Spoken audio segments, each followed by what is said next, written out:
You are now listening to 1-900 Old Ladies, The Lost Art of Making Lefse, written by L. Lee Starr, narrated by the author. Post-production by Pinto Media.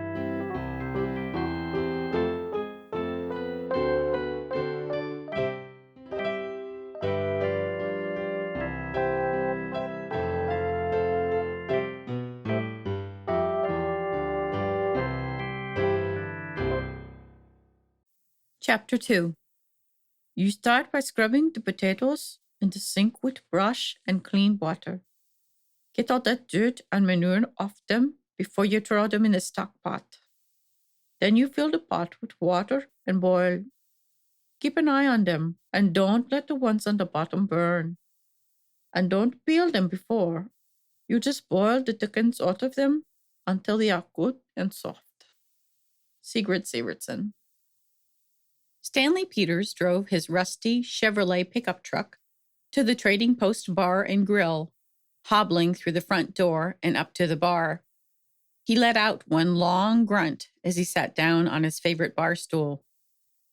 Doris Baker, a slightly plump but attractive Native American woman in her mid-30s, stood behind the bar wiping dish spots off some highball glasses with a rag before suspending them from a rack above the bar. She peered out of the corner of her eye to see Stanley perched on his seat, but she refused to acknowledge him with a greeting. She took off one of her freshly wiped mugs and squirted some Miller draft beer into the mug. She then shuffled the beer down to William Knutson, who was seated 4 stools down from Stanley at the other end of the bar. "Thank you, Doris. You're an angel," William complimented. Doris smiled at William. Then she looked back at Stanley, sneered, and turned her back to him. William Knutson was the Himmel postmaster. He had held that position for the past 26 years. He was a former classmate of Ellen's and had grown up and lived in the town of Himmel all his life. He began working for the U.S. Post Office part-time during high school and continued on with them as a full-time postal delivery man ever since he and Ellie graduated. After 10 years of service as a rural carrier, he was promoted to postmaster, but he still continued to make rural deliveries to the present day. The town was small, and so too was the post office. Currently, it took only 2 people to run the entire postal operations and delivery for the town. William, like Stanley, was a regular fixture at the trading post. But unlike Stanley, everyone in town liked William. Like most of the town's residents, he had descended from Norwegian immigrant farmers who helped establish the town before the turn of the century. He knew everyone in town, not only because he lived there all his life, but because of the nature of his work. He knew about everyone's comings and goings. He was, however, the perfect person to be postmaster because he was very good at keeping secrets, and he didn't meddle in other people's affairs. He was a tall man with a farmer's build. Like Ellie, he was now 54. What was left of his hair at his temples was still auburn, dotted with spurts of gray. He had transparent blue eyes, and he usually sported a wide grin. He had a friendly face. He often wore coveralls after working at the post office because they made him feel more comfortable. Although he was friendly and polite, William Knutson had never married. As far as anyone ever knew, he never had a lady love. Rumor was that he carried with him a spark of unrequited love for some woman in the town who was already spoken for. But William had also always been very discreet and shy about his feelings. He never confessed to a living soul the true identity of his love interest, and she remained a mystery woman. Stanley let out another grunt, hoping to gain someone's attention.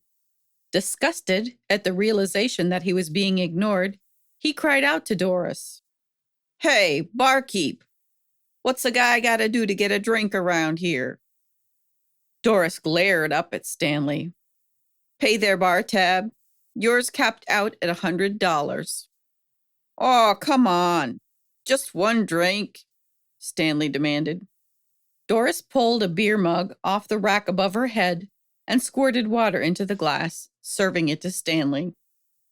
Stanley pushed the glass aside. Fine. He pulled the 520s out of his pocket, which he had retrieved from his coffee can stash earlier.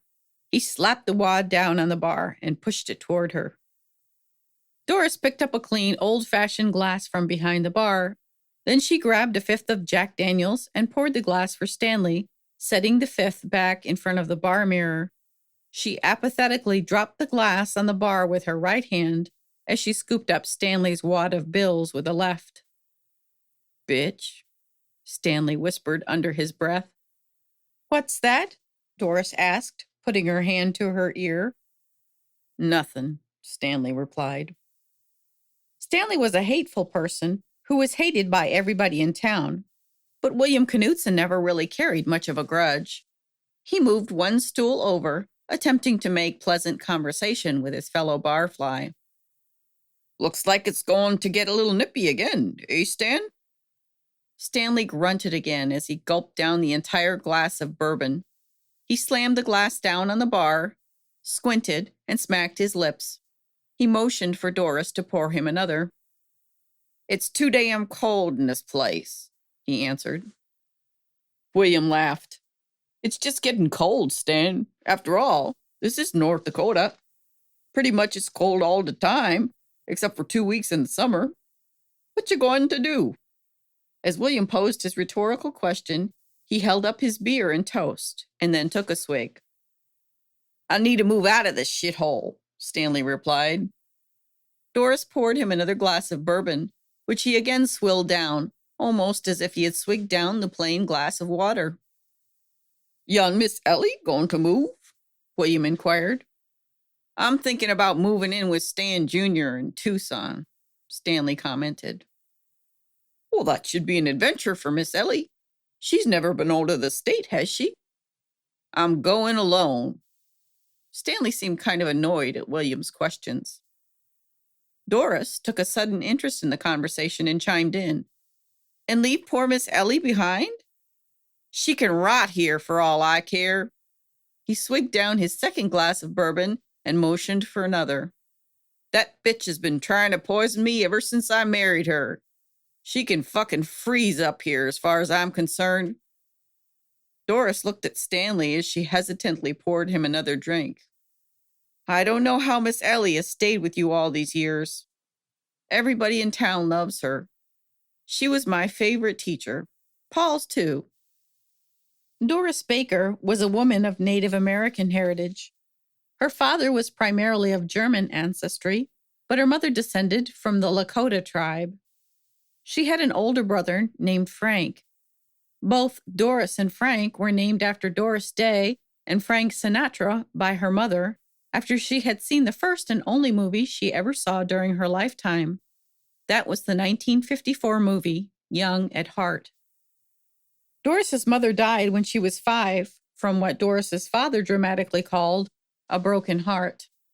Her father often told Doris that her mother was devastated when her reservation had been reclaimed in 1948 after the government decided to flood fertile reservation lands in order to build a dam.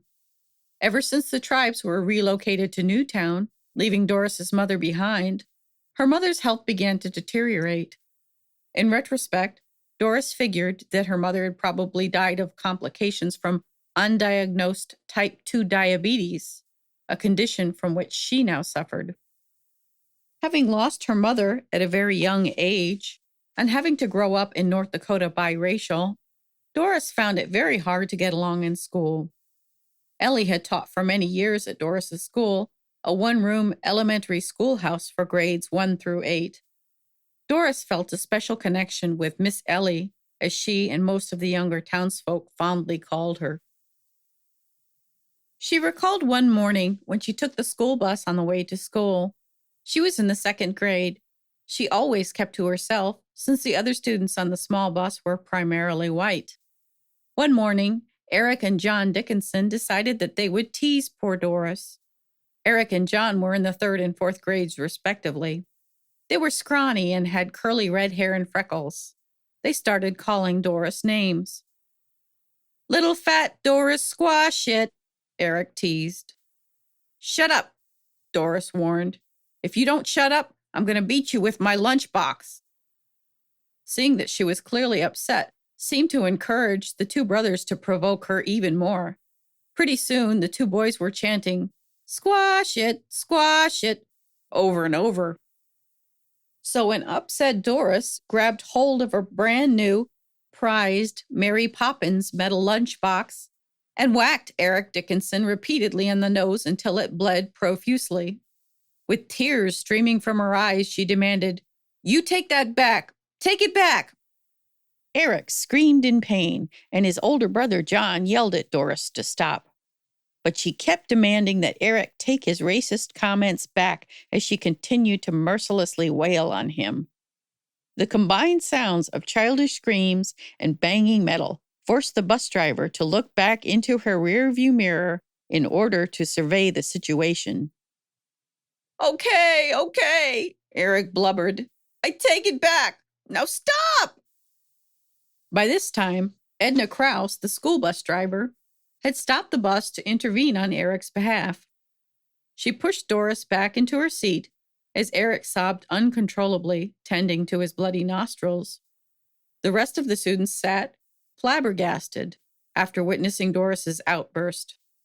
Doris, overcome by rage, sat also sobbing in her seat, alone, and staring down at her dented and bloodied lunchbox. When the bus arrived at the schoolhouse, a visibly upset Edna confronted Ellie, who waited inside, and related to her the details of the encounter. Eric and John attempted to elicit sympathy from Ellie as they informed her about Doris's violent fit of rage. Ellie took one look at Eric's bloody and possibly broken nose and commented, "I'm sure you probably had it all coming to you. Now go to the basin and wash off your face."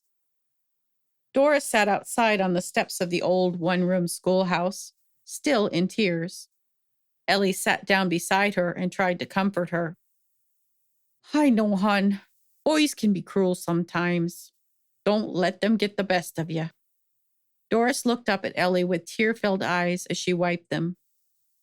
"Don't ruin those beautiful little eyes by clouding them up with those big alligator tears." Doris let out a sniffle and a half-hearted smile. "You know, my mama died when I was little, just like yours. And she was part Indian, too. My grandmother never liked her very much because of that. And I'm not even sure she liked any of us kids, you know." Ellie stood up. "Wait here, hon. I've got something I want to give you." She went into the schoolhouse and found a book she had hidden in her desk and brought it back out to Doris. The book was entitled The Sneetches by Dr. Seuss. She sat down next to Doris and opened the book. "This is for you, hon. It's a funny book about how foolish people try to judge you by who you are on the outside. But really, we are all just the same on the inside. Stupid people don't know any better. The smart ones do." She handed the book to Doris. "Keep it, hon. Now let's go inside." Ellie and Doris rose to their feet, while Ellie examined the dented Mary Poppins lunchbox. "Land sakes, you sure did a number on that lunch pail, didn't you?" She walked Doris back into the schoolhouse and put her arm around her shoulder, pulling her closer. "And between you and me," she whispered, "I think you did a number on poor Eric, too." Ellie chuckled. Doris chuckled along with her. "I don't think he's ever going to bother you again, sweetheart," Ellie assured her. After that episode, Doris felt that she and Miss Ellie had a special connection. For the next 7 years, she strove daily to please her teacher in the classroom. She was an exemplary student, probably the best student Ellie ever had. And Doris's husband, Paul Baker, the town sheriff, also loved Miss Ellie. He continued to call her Miss Sievertson, even though she had been married to Stanley for almost 27 years. Somewhere, buried deep in her bedroom closet, Doris kept 2 mementos of that day: a dented Mary Poppins lunchbox and a worn copy of her favorite book by Dr. Seuss entitled the Sneetches. It was just more than Doris could bear to, once again, be forced to listen to old Stanley Peters sit at the bar and heap more insults on poor Miss Ellie's character. That is why she chose to come to her former teacher's defense. But on this evening, seated at the bar, Stanley seemed particularly unrelenting with his criticisms of his ever-devoted wife. "I'm telling you," Stanley continued, "that bitch is trying to poison me by giving me that shit shoe leather she's always making." "You mean Lefse? Everybody loves Miss Ellie's Lefse," William commented. "You know, Stanley, Ellie's a good woman, especially to have to deal with your sorry ass all these years. She has always deserved way better than you for sure." "Who asked you, you son of a bitch?" Stanley now slurred his words. "I'll bet you've been having wet dreams about that bitch since you were 12, huh?" Stanley stumbled to his feet and walked over to William Knutson's stool and threatened him. "Why, I oughta—" He sloppily took a right hook to William Knutson's jaw. William fell off his stool and started to move backward. By this time, Stanley was so drunk, it was almost as if he was moving in slow motion. As William evaded Stanley's successive drunken punches, Doris picked up the phone to call her husband Paul, who was on duty across the street at the jailhouse. Her husband answered the phone, and she declared, "He's back." Then she hung up the phone. This scuffle continued for a few minutes and consisted mostly of William Knutson maneuvering around Stanley's drunken strikes at the air. Twice, William dodged Stanley's attempt to butt heads with him. He veered to the left, and Stanley collided with the far wall. Then Sheriff Paul Baker stormed his way into the trading post to break up the brawl. Stanley aimed one final punch at William, missing him completely, and instead knocking the sheriff's hat off his head.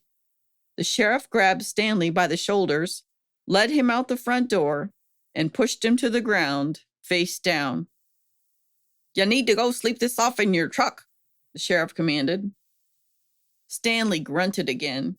He lifted his head to spit out the dirt in his mouth as Doris threw his cane out the front door and struck him in the head. "But it's cold out here," Stanley commented, defeated.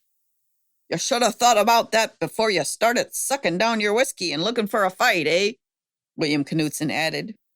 "Heck, you got enough bourbon in you to keep you warm till morning at least.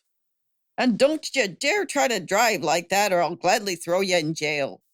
There's not one living soul in this town who'll bail you out," the sheriff warned. Then the sheriff, his wife Doris, and William Knutson went back into the bar, slamming the door behind them. After about 20 minutes of lying with his face in the dirt, Stanley Peters stumbled to his feet, picked up his favorite cane, and walked back to sleep off his inebriation in his red Chevy pickup truck. It was bitterly cold, and Stanley passed out in the driver's seat, shivering and angry. Although Ellie Peters had retired from teaching over 6 years ago, she was still an early riser. When she taught school, she rose at 5 a.m. in order to feed breakfast to Stanley Jr. and prepare for school. As a child, she rose with her father and grandmother, who kept farmer's hours. She was used to waking an hour or two before sunrise, which in North Dakota in early October could be as late as 7:45 a.m. Now that she was retired, she still woke early and tried to immerse herself in projects. Sometimes she baked, being especially careful not to bang any pots and pans at the risk of waking Stanley from his slumber. The later he woke, the better. He would become especially irate if awakened prematurely. But this day, Stanley had not yet returned home from his night at the bar, and Ellen decided that she should boil some potatoes to make more lefse for the following day's preparation. Making lefse could be a 2-day process for just one woman. In her grandmother's day, troops of townswomen went from house to house, making batches of flatbread before moving on to the next home. There they commenced the bread-making ritual, communed, and gossiped about their families and townsfolk. They did all this while they mixed, rolled, and baked this Norwegian staple in sufficient batches to sustain a large farm family for a sufficient amount of time. This practice was the North Dakota equivalent to the modern-day progressive dinner party. Now, Ellie had no neighbors to help shoulder the household burden and perpetuate the family tradition. Her older sisters had moved away long ago. She baked all by herself most of the time, reflecting and reminiscing while she worked. It was always a grueling day for her. As the years grew on, it became more stressful on her back to have to lean over, continually kneading and rolling. But often, as the long day ended, Ellen would finally permit herself the luxury of savoring the fruits of her efforts. She would hold the warm flatbread up to her nostrils and take in the aroma of her day's work. She would then smear a dollop of home-churned butter on her lefse, roll it up, and bite it. She spent the day reminiscing about her Norwegian family history while she engaged in the work of baking. But she was reminded of the satisfaction of having a belly full of starches and being surrounded by the warmth of hearth and home when she ate the bread. This was the joy Ellie derived from making and consuming grandmother's lefse. She scrubbed the 5-pound bag of Idaho russet potatoes in the sink. After rinsing the unpeeled potatoes, she placed each one in a large stock pot, filled it with water, and lifted the pot onto the gas range. She set the stove to boil. She also decided that the trash needed to be taken out, so she patted down and tied up the kitchen trash bag, donned her favorite pink sweater, and ventured outside to add this bag to the accumulating pile of trash scheduled for her weekly incineration. This time, as Ellie opened the storm door, she completely knocked the upper hinge plate off its jamb. She set her trash bag down on the front porch while she surveyed the damages. She bent down to retrieve 2 lost screws which had fallen onto the porch. Land's sakes! She was unsure of what to do next. Now, it seemed, she had no choice but to attempt a repair on her own. Ellie recalled Stanley's orders from yesterday, instructing her not to mess with his tools. She decided that she would have to find one of his screwdrivers in order to properly attach the hinge plate back to the door jamb. After all, Stanley wasn't about to fix it. She figured if she stole one out of the barn quickly and hurried to fix the door, she could replace the tool before Stanley ever noticed it missing. She picked up the trash bag, walked out to the heap in the backyard, and tossed it on the trash pile to be burned. Then she walked over to the barn, opened the combination padlock, and pulled open the creaking barn doors. She stepped over to Stanley's workbench and opened the drawer to reveal an assortment of screwdrivers, all much too big for the current task. After a lengthy search, she discovered a Phillips head screwdriver, which was still too large to appropriately fit the screws she held in her hand. But it would have to do.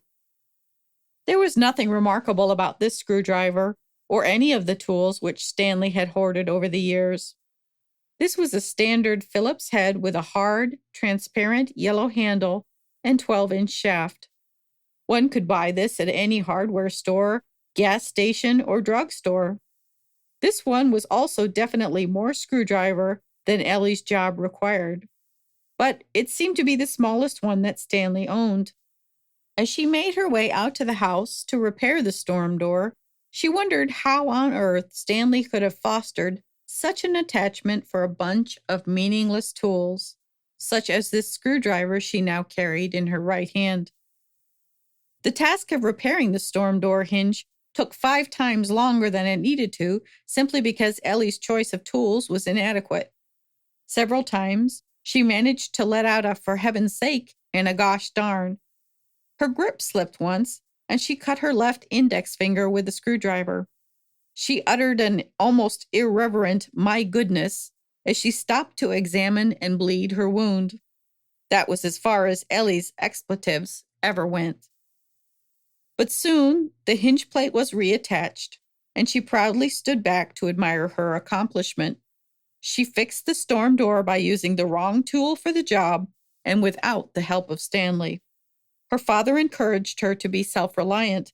She smiled and quietly thought to herself, "Father would be so proud." Regrettably, it was at that moment that Stanley Peters decided to return home. He drove up to the house to discover his wife standing on the front porch, holding his prized screwdriver. He didn't notice that she had used it to repair the storm door hinge. It was likely that if he did notice, he wouldn't have cared. He parked his truck and hobbled with his cane up to the front porch step. He was extremely hungover and obviously furious. "What the fuck, woman? Didn't I just tell you yesterday to leave my tools alone?" He angrily snatched the tool from Ellie's hand. At first, she cowered as he raised his hand, fearing again he might strike her. He pushed his way past her and entered the house, slamming the newly repaired storm door behind him. "Good," she thought to herself as she examined the door hinge. "That'll do me for another year's worth of abuse." She again smiled and then quickly followed her husband inside.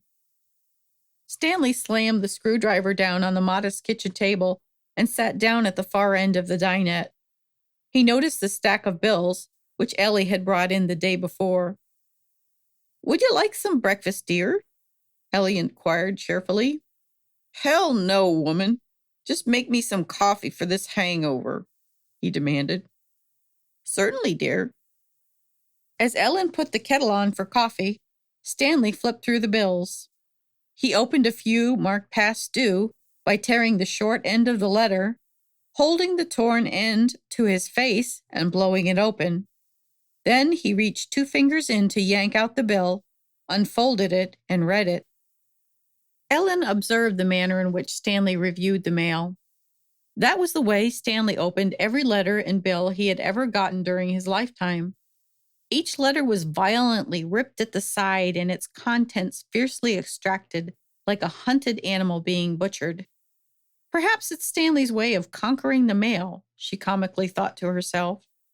Once he had extricated the notice from its hiding place and read it, he never took the time to put it back in the envelope. He just tossed the bill aside and moved on to the next. He read the phone bill while he let out a loud grunt. He frowned as he skipped over a few expected bills. Then he discovered the photograph mailed from his son's wife, which Ellie had removed from the envelope originally addressed to her. Examining the photograph, Stanley smirked. Kid came out pretty white in spite of Junior's taco bending. Ellie tried to ignore Stanley's bigoted comment. "Isn't he just precious?" she asked. Stanley turned the photograph over to read Rosa's invitation. "Wish you could be here." He contemplated the photograph while his wife prepared the morning coffee. She filled his favorite mug with hot water from the kettle, added a spoonful of Taster's Choice instant coffee granules, and walked over to the fridge to get some fresh, unpasteurized cream. She handed the mug to Stanley. He continued to study the photo as he lifted the mug to his mouth for a sip of coffee. His expression soured as he reluctantly gulped down the brew and slammed the mug down on the table. "What the? Where's the sugar?" he demanded. Stanley always required at least 2 heaping teaspoons of sugar in the morning coffee. Ellie took the cup. "Oh, dear.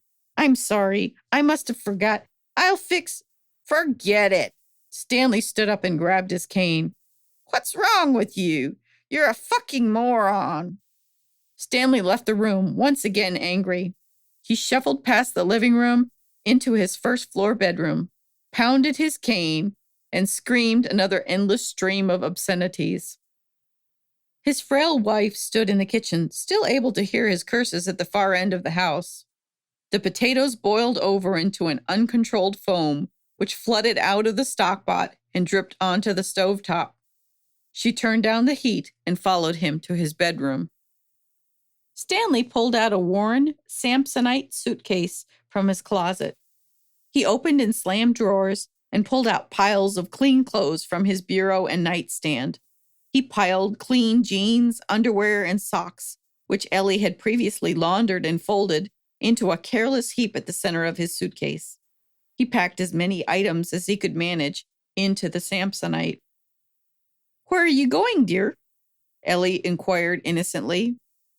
"I'm leaving you and this god-forsaken iceberg to go live with my son in Tucson." Ellie was shocked. After all, Stanley had threatened to leave for the past 8 years, since Stan Jr. originally moved to Arizona. But she never actually believed that he would really leave. He threatened everyone constantly, but he seldom lived up to those threats. Ellie had just sort of accepted that he was a mean, miserable, hot bag of wind. That was Stanley, and that was what Stanley had always been about. Once he cooled off, he usually forgot his threats, at least temporarily, until the next time somebody pissed him off. She was speechless to discover that this time, Stanley was serious. For a man who had a difficult time getting around, it really didn't take Stanley Peters long at all to pack. Ellie stood in a stupor, watching him as he threw every bit of clothing he owned into his small Samsonite. He closed the lid and threw himself on top of the suitcase, smashing down its contents until he had secured both latches shut. Within minutes, and without uttering an additional word to Ellie, Stanley was out the front door. In moments, he had unlocked the barn and retrieved the entire contents of his Folgers coffee can. Stanley was moving so fast that Ellen didn't even have time enough to process what was really happening. He threw his suitcase in the back of his truck and opened the driver's side door. Ellie ran out to meet him. She tried to speak, but the words seemed to stick in the back of her throat. He turned to her before jumping in the driver's seat of his truck. "I'm telling you one last time, don't screw with any of my stuff. I'm coming back after winter is over with a big U-Haul, and I'm going to pick up all my things. If I find you, or anybody else for that matter, has been messing with my things, I will fucking kill you. Don't even think about going out in the barn." Stanley pointed his index finger harshly at Ellen. "I'm not kidding." Stanley slammed the door and sped away. Ellie stood in the driveway, motionless for about 10 minutes. Then she decisively turned to go back inside her dilapidated farmhouse. In the kitchen, her potatoes were now cooked. She turned off the heat, drained the hot water in the sink, and sat down at the kitchen table and waited for them to cool. While she waited, she sipped Stanley's rejected cup of cold coffee, into which she had failed to add sugar. "Just the way I like it," she thought. "Fresh cream, no sugar. Could be warmer, but this'll do fine."